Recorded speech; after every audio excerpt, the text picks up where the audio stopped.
champions, and we're excited to bring in one of them right now. He is the head coach of the Skatin Rebels of UNLV. Let's bring him in, the head coach, Anthony Vignieri-Greener. Coach, first of all, congratulations and thanks for taking time out tonight. How are you?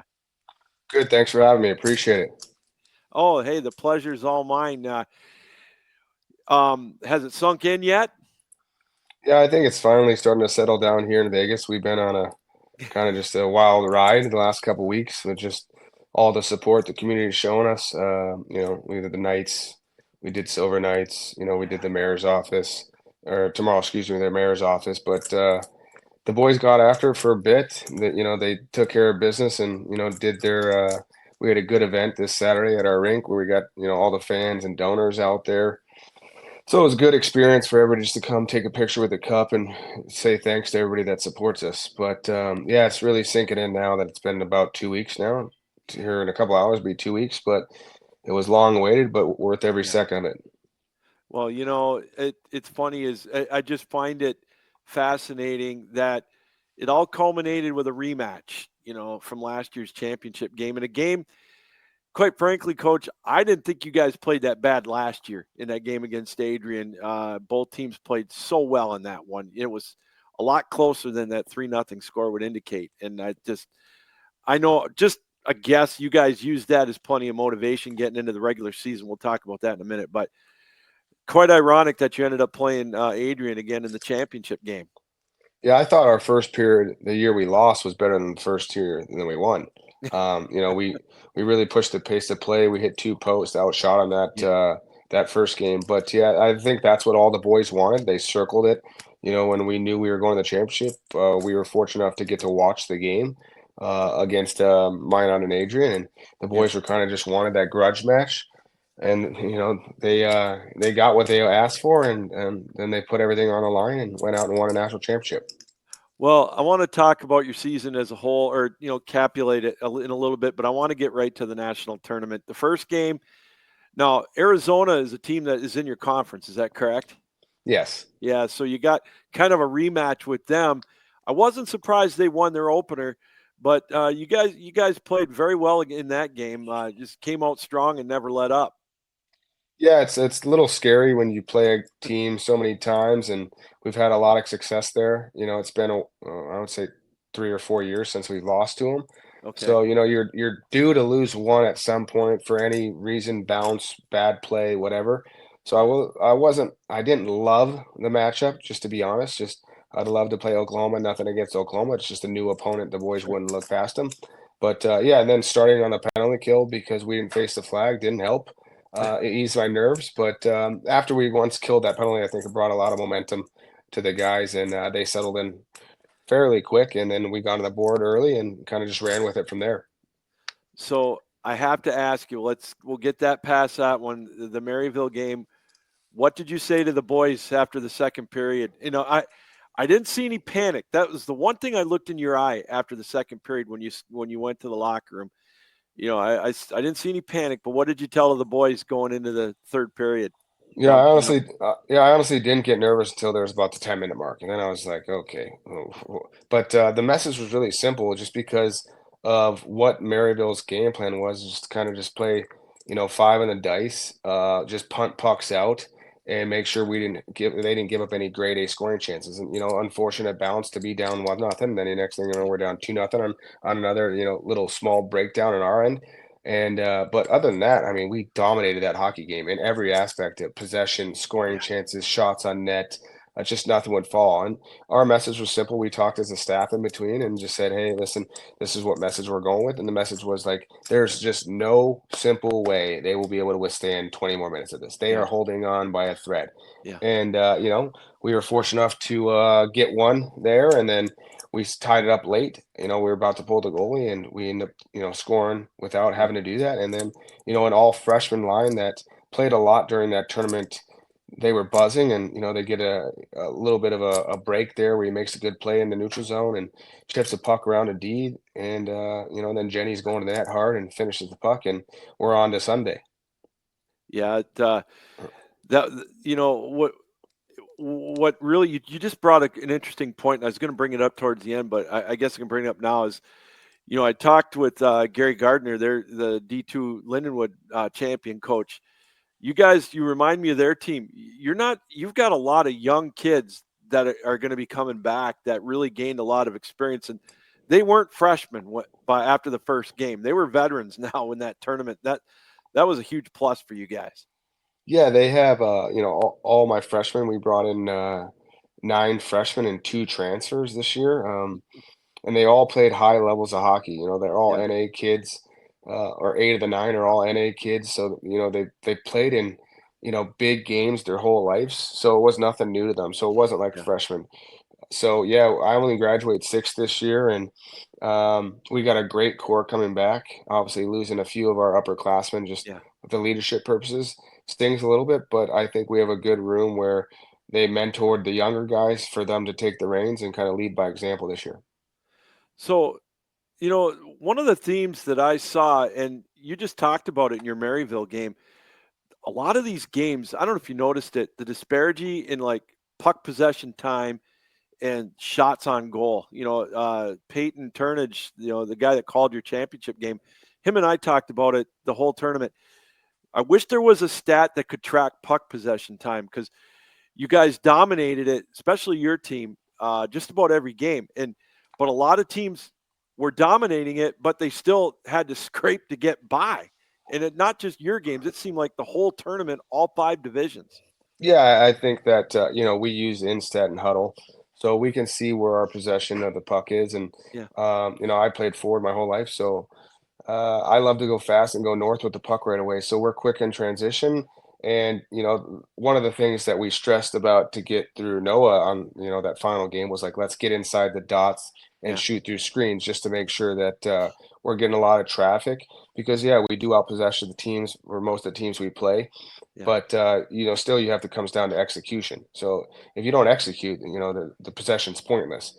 right. And, we struggled with that at the beginning of those first 2, but then by Adrian, our execution was spot on. Like when we got a chance, we made sure it was in the back of the net. So one of the things that I noticed in the UNLV or the Liberty game, I had a chance to watch that. I sat over behind the goal in the third period where you guys had that explosion. Have you ever been a part of a game where your team scored 6 seconds apart, 2 goals?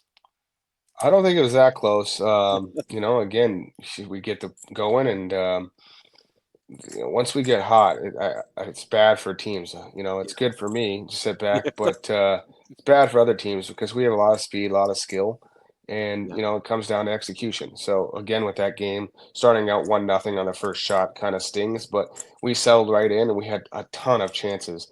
And Oh, then I mean, grade A scoring chances, and their goalie played phenomenal. hmm, But when they scored, make it 2-0, there was kind of just no hesitation still. It was just like, okay, we're good here. We'll get one. As soon as we get one, the floodgates will open. And I don't know which coach said it on the bench, but I think it was CR or maybe it was Nick. But yeah, they kept saying that, like, hey, we're gonna get one, the floodgates are gonna open. And it was true to its word. That's what happened. You get one, you get two, then you score, right away. And it was kind of like, oh, we're down by 2. Oh, we're up by 5, up by 3, like, so yeah, it was a blink of an eye. But and it just speaks volumes of the guys. Is that bend but don't break attitude. They just nothing really flustered them for such a young group. yeah, They battled adversity all year long, and they took it on the chin and faced it head on, and that's the kind of kid we want here at UNLV. yeah. It's funny is I had Matthias Del Monte on the show after your game against UNLV or against Denver, and you could tell he said it was great, but the focus was on the Nationals, and nothing's going to get in our way of getting back to the top. And you could see that focus in him and some of the other players. I mean, you all had focus, but especially in that UNLV game, again, I go back to it. You weren't rattled. You weren't rattled at all. And you're right. It was just a matter of time. And that to me is such a mark of a champion. Yeah, no, I think a lot of it has to do with experience. We've Yeah. been so close. We've been into a Final Four. We've lost a national championship game, and those obviously it's upsetting moments in coaching and playing careers, but it's also you can learn from them. Y- And when you got a guy like Dells that can lead by example Yeah. and say the right thing always at the right time, and then he had three assistant captains, other upperclassmen, to kind of just follow his lead, and then everybody else follow him. You're probably in a really good spot as a coach just to have something like that as a leader. Honestly, I think I played hockey a long time. I've been a captain myself. But Dells is honestly, and I had another great captain in the previous two with Alec and Ricky here. But Dells, I mean, if you think of a captain, yeah, it could be his picture, honestly. And I would say that to anybody Yeah. in any level of hockey, like he portrays a captain on and off the ice, how he presents himself, how he prepares himself, how he can speak to media, and then what he can do on the ice and in the classroom is exactly what a captain should be, and that's Dells. Well, I compare you guys to the Chicago Bulls and the Detroit Pistons of the late 80s and early 90s, taking that next step every year, learning from it, and finally getting over the mountaintop. Would that be a stretch to you? No, obviously, I was a Bulls fan growing up just because I love Michael Jordan. Really don't follow basketball much, but Yeah. just Michael Jordan was Yeah. the end all be all of, his determination and dedication to, what he sacrificed. And he was the best player, not just because of his talent, but his heart, his worth ethic. Yeah. And Yeah. so for us, I think that, if we can learn from our mistakes and get better every year, myself and the rest of our staff is doing their job, bringing in the right piece of the puzzle, we're only going to get bigger and better. And, like a Yeah. saying is that we use is like, everybody loves the view, but nobody likes the climb. And, like the climb is where you, you put in all the hard work and, Mhm. people aren't looking, you got to be doing the right thing. When people are looking, everybody's doing the right thing. But when people aren't looking, are you doing the right thing? So for us, that's, something really big here at UNLV. Okay, so we'll go to the championship game. First of all, it wasn't a position you were familiar in the last previous two games because you were found yourself down a couple of goals. So that's a better position, obviously. But you're up 4-1 after 40 minutes. You're in the locker room. They had just gotten a goal. In the back of their minds, the players, I'm sure, are thinking, and maybe the coaches, maybe a little bit, we're 20 minutes away. What do you tell the kids to keep that, just to keep the focus on and let them know don't let up? Yeah, I think our message, and especially my message, in between that period was, hey, nothing's changed in our end. We're not going in a defensive mode. We're still going to go play. Yeah. We're trying to win this hockey game. But then I also referred to something, what I said in my pregame speech was, this is the tightest group I've ever coached. Honestly, I've had some really tight groups, Mhm. but the tighter the group is, and I've learned this in 10 years of coaching here, the tighter the group is, the further they'll go because they're willing to sacrifice what the next guy's not in the other room. And I can truly say that this team was the tightest group. So all I did was tell them, I said, listen, like I said previous game, if you guys stick together for 20 more minutes, you guys are national champions. Yeah. That's it. It's simple. There's no X's and O's to it. If you stick together for 20 more minutes, you guys are national champions. You're gonna sit. You'll be remembered forever at UNLV. And it was a shaky start. They came out, give up kudos to Gary and that group. They came out and put one, and then Yeah. we had a bad turnover at 4-2, and our Forms makes a great save, and then next thing you know, we get that penalty shot. And Randy's been struggling all tournament to bury like a ton of chances, but just couldn't bury. And he gets a penalty shot. He takes it. He looks at me kind of like, "Am I taking it?" And like Randy, this is you. You were there. And so he goes, and then he scores the very next shift. He gets another shift. He scores, and it's 6-2 at that point. And Yeah. we knew that, like I've said the story on the news last week around the 7-minute mark. I looked at Nick and I was like, "Holy shit, this is going to happen!" And and then the 5-minute mark, and I'm like, "CR, this is really going to happen," But deep down inside, I'm trying to control my emotions and You're just going back human. and forth. Yeah, yeah. You're Oh, human. yeah. And then it was special just to get to all the seniors to go on the ice the last because I had 6 seniors, including our goalie, and Yeah. to put them all out there the last 45 seconds of the game so they can finish off the job what they started. And then I went down the list, and every freshman that we recruited, I went there and I said, hey, this is the first of many, just to get it in their minds. And and they were more excited than I was, and I've been here a long time. So it was good just to celebrate. We had a ton of fans there. I mean, Oh, fans flew in. My best friend flew in. My mom was there. My father-in-law flew in. Um, and all the parents, we had some super fans that come to every practice. This guy's name's Matt. He's at every one of our practices. He flew in. He's just a student at UNLV that loves the team. And so there's probably 50, 60 people with us, after the game, and just to get on the ice and take pictures with all the seniors, and when the clock struck zero, to celebrate with Nick and CR and our equipment manager Nappy and Frankie, our trainer. It's just something special that I'll remember forever.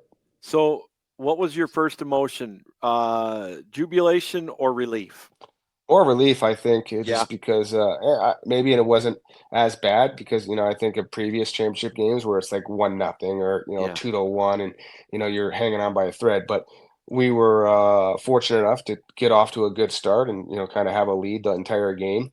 So maybe my emotions and my nerves weren't as bad as the previous two games, that's for yeah, sure. But yeah, I think relief, and then just joy that just to get to see everybody smile of how much hard work they put in. Like Nick works his bag off all summer long, making sure he's doing his job. CR, it's been with he played for me and Nick, and he's a grad assistant, and then he's assistant coach full time for the last 2 years. Just to get to see a smile on their guys, on their faces with everybody, and celebrate, and get to see him hold the trophy. That's something special for sure. yeah. I did notice. I I like to do this when I see a coach win a championship. I saw you give a big sigh of relief. I will say that. I don't. It was like right when you first got on the ice after everybody was huddled over by the Yeah, goal. So I did see that, and I yeah, thought, yeah, no, that's yeah, for sure. that's it. That's awesome. Just because the year prior we're so close in Oh, group, and I remember sitting in the locker room Adrian was in, and I walked in that room. This is year prior, and after I talked to the boys, and everybody's upset and there's emotions going, and I just sat in that locker room and I said, I will be back here. And I yeah, repeated it probably 10 times. I will be back here. We will win. I will be back here. We will win. And yeah, a year later, a couple days later, we end up winning. And I'm a firm believer in positive thoughts, and yeah, I think that holds true to our whole program. But yeah, they deserve every second of it. I mean, those kids worked from August for what they put up with me hearing the same voice 900 and thousands of times, plus Nick and CR were yeah, all saying the same thing, but just in different verbiage over and over. Them sacrificing their guys' Christmas. First time we've done that, where they didn't get to go home for Christmas because we stayed to prep for DU and yeah, CC. So, and then there's days come through the middle of the season, you're just the heart of the season, you're like, God, I mean, it's taxing. And when you don't have that break, I come from a traditional, real close Italian family, so yeah, breaks are needed, and I yeah, think family time during Christmas is really big. So those kids not going home, kind of, it was like, all right, that's sacrifice, that's dedication. yeah. Every one of those kids, when we brought it up, like, no, we want these games. So it only made us better, learning from those games and growing, and then I think the team got tighter over that Christmas break because that's way we're gone for 14 days, but everybody was around. We skated on Christmas Eve even, and the only day we had off was Christmas. So Yeah. I'm sure our families didn't love that idea, but at the end of the day, we got to the top of the mountain. So I'd be remiss with if I didn't ask you what was the feeling after you beat Denver in the shootout. Well, I'll be honest with you. We had 4 goals at the beginning of the year. We put them in our team meeting. It Yeah, was late August. It was one to get our first Division One win. yeah, Didn't think it was going to be Denver, to be honest with you. But win our conference, be in the top four, and win the national championship. So to get one like we planned, I mean, it went in a row. yeah, We didn't we played 2 really tight games against Lindenwood, but we're yeah, thinking like, oh, okay, like who knows what's going to happen? We'll prepare just like it was. But then beating Denver, it was honestly like we were rock stars. Honestly, it was the I had over, this is not 500 text messages by the time I got to my phone on the bus, and then I thought that was a lot. But then we lost the champion, or when we won the championship, I had like 590 text messages. that's awesome. Um, so just the amount of publicity it could bring to the school, or excuse me, brought to the school, and Yeah, again, the kids bought in, obviously Denver's Denver. They are the best of the best. They're coached Yeah. by the best with DC and Ferg and all those guys over there. Yeah. They're building, probably one of the best, just to say that you competed in one of those is something special. But for them to, in the way we did it, I would not have loved it. Or I didn't love blowing the 5-1 lead, but just then you just win in this dramatic fashion where you go into overtime and Forms makes a huge save, and then we go and looking down the list, and honestly, Dells probably wouldn't have been a guy I normally shot. That's the only time he shot all year in 4 shootouts. But I remember telling him just go be a hero. Like this is your team, go be a hero. And he's a That's pretty fantastic. skilled defensive man, but D-man, but probably wouldn't had him shoot. Like I said, and he goes out there and kind of just puts a nail in the coffin and then shocks the world. We're joined by UNLV Skatin Rebels head coach and national champion men's D1 Anthony Vignieri-Greener for a couple more minutes. So I got to ask you again another one. How many minutes after you hoisted the Murdoch Cup and you got to the locker room were you on the phone with potential recruit? I probably out of those 590, there's probably, the 20 so odd kids that I've talked to.